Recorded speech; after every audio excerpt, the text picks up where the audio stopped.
કેમ છો? તમારી ગુજરાતી બોસ અડ્ડા ચેનલમાં સ્વાગત છે.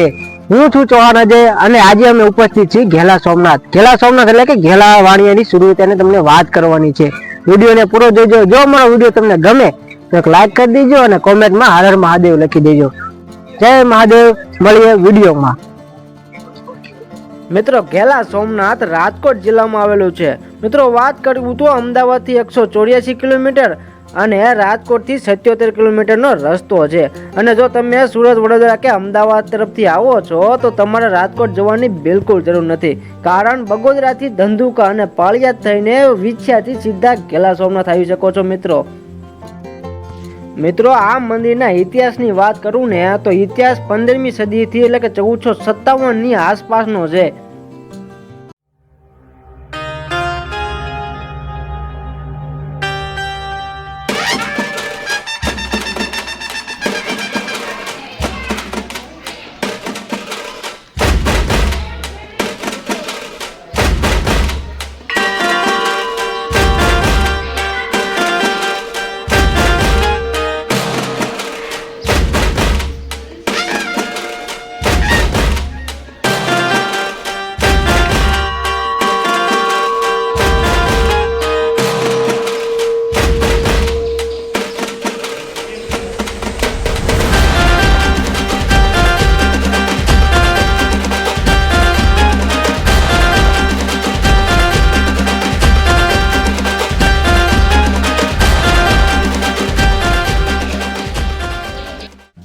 આ મિત્રો, તમને એમ થતું હશે ઘેલા સોમનાથનું નામ કઈ રીતે પડ્યું અને ઘેલો નદીનું નામ ઘેલો કઈ રીતે પડ્યું તેની વાત આપણે આ વિડીયોમાં કરવાની છે.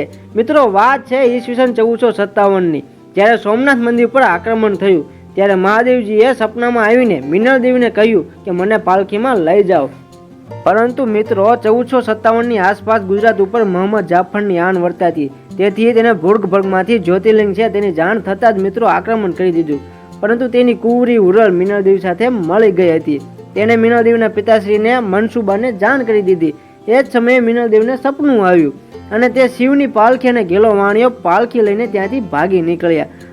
આ મિત્રો, હું એ જ શૂરવીર ઘેલા વાણિયાની વાત કરું છું, જે યુદ્ધ દરમિયાન ઘેલા વાણિયો મસ્તક કપાઈ જવા છતાં તે મુઘલ સૈનિકો સામે 7 દિવસ સુધી લડ્યો.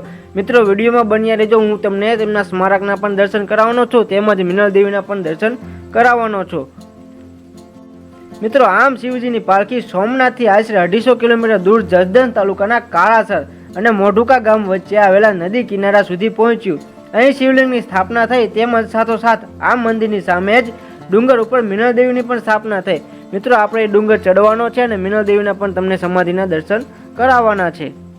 મિત્રો, અંતમાં વાત કરું તો મોહમ્મદ જાફરના સૈનિકોએ બધા જ શિવ ભક્તોને મોતને ઘાટ ઉતારી દીધા. છેલ્લે મોહમ્મદ જાફરે શિવલિંગ પર તલવારનો ઘા મારીને શિવલિંગને ખંડિત કરવાનો પ્રયાસ કર્યો, પરંતુ જેવો તેને શિવલિંગ પર તલવારનો ઘા માર્યો તેવી જ રીતે શિવલિંગમાંથી ભમરા નીકળ્યા. તેણે મોહમ્મદ જાફર અને તેના સૈન્યને ખતમ કરી નાખ્યું. આમ સોમનાથ દાદાની મહિમા અપરંપાર છે. સોમનાથ દાદાના શિવલિંગને બચાવવા ઘેલા વાણીનું મસ્તક ધડથી અલગ હોવા છતાં જાફરના સૈનિક સામે લડ્યા હતા. તેથી મિત્રો, મંદિરનું નામ ઘેલા સોમનાથ રાખવામાં આવ્યું. તેમજ મિત્રો, નદીનું નામ પણ ઘેલા નદી રાખવામાં આવ્યું. મિત્રો, આ યુદ્ધ દરમિયાન તો હજારો બ્રાહ્મણો મરાયા હતા. આમ જ આ જગ્યા અતિ પૌરાણિક છે. કેમ છો મિત્રો? આપણે ઘેલા સોમનાથ મંદિરે અત્યારે ઉપસ્થિત છીએ. ત્યાં આવેલું છે શહીદ સ્મારક, જ્યાં આપણે ઘેલા વાણિયાની સ્મારક પણ છે. એ આપણે એના દર્શન કરી શકીએ છીએ. તમે જોઈ શકો છો મેહુલ ભરવાડ, ઘેલો વાણિયા, હીરાગરજી અને વેજલ ભટ્ટની પાળી આવેલા છે. મિત્રો, એવું કહેવાય કે સન 1457ની આસપાસના મોહમ્મદ જાફરે વેરાવળ સોમનાથના જ્યોતિર્લિંગ પર ચડાઈ કરી. તે સમયે આ જ્યોતિર્લિંગને ખંડિત ન થાય તેથી ઘેલા વાણિયાએ શિવલિંગ લઈ પાલખીમાં બેસી રવાના થયા. એ જગ્યામાં યુદ્ધ થયું ત્યારે ઘેલા વાણિયાએ શિવલિંગની રક્ષા કરી હતી મંદિરની. તમે આ જોઈ શકો છો. કાંઠે મંદિર આવેલ છે. તે નદીનું નામ અગાઉ અનંત ગંગા હતું, પરંતુ શિવલિંગની રક્ષા કરતા ઘેલા વાણિયો શહીદ થયો, તેથી આ મંદિરનું નામ ઘેલા સોમનાથ રાખવામાં આવ્યું છે અને નદીનું નામ પણ ઘેલો નદી રાખવામાં આવ્યું છે. મિત્રો, એવી જ રીતે મેહુલ ભરવાડ, હીરાગરજી, વેજલ ભટ્ટ જે લોકો શહીદ થયા હતા યુદ્ધમાં. મિત્રો ઘેલા સોમનાથ મહાદેવના મંદિર સામે જ ડુંગર પર મિનળદેવી બિરાજમાન છે. અહીંની એક લોકવાયકા મુજબ એવું છે કે ઘેલા સોમનાથ દાદાની આરતી ચાલતી હોય ત્યારે પૂજારીએ મિનળદેવીની પણ આરતી ઉતારવી પડે છે. જો મિનળદેવીના મંદિર તરફ જો આરતીનું ધૂપેલિયું ન કરવામાં આવે તો એ દિવસની આરતીનું ફળ મળતું નથી. સાથે જ જો તમે ઘેલા સોમનાથ મહાદેવના દર્શન કરો છો અને મિનળદેવીના દર્શન ના કરો તો તમારી યાત્રા અધૂરી ગણાય છે. તો મિત્રો ઘેલા સોમનાથ દાદાના દર્શન કરવા આવો તો અહીં મિનળદેવીના દર્શન પણ જરૂર કરજો. મિત્રો તો આ આપણે ઘેલા સોમનાથ દાદાના સામેની સાઈડે ડુંગર છે જ્યાં મિનળદેવી માતાજીનું મંદિર છે. તો હવે આપણે શેના દર્શન કરવાના છે, ચાલો.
આ જો મિનળદેવી માતાજીના મંદિરની એક્ઝેક્ટ પાછળ બગીચો આવેલો છે અને અમારા નાના નાના ભૂલકો રમવા બેસી ગયેલા છે. તમે જોવો બહુ નાના અમારા ભૂલકા, બહુ નાના ગઢા થયા પણ રમવા ન ભૂલે.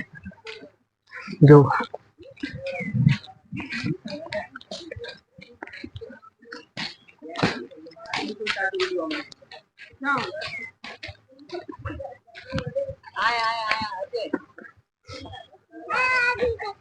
આ ઢીંગલી ખા લપસ.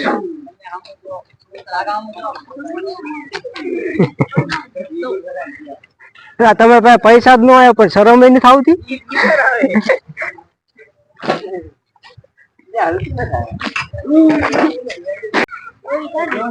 પડી ગયો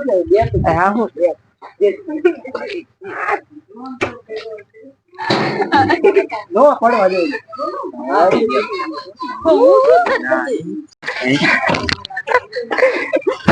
આયા રાખવાનો પગ કરવું.